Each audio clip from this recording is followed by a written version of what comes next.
يا أيها الإنسان ما غرك بربك الكريم الذي خلقك فسواك فعدلك في أي صورة ما شاء ركبك.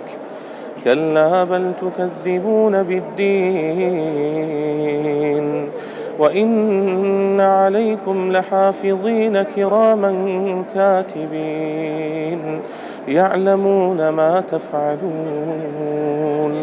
إن الأبرار لفي نعيم وإن الفجار لفي جحيم يصلونها يوم الدين وما هم عنها بغائبين.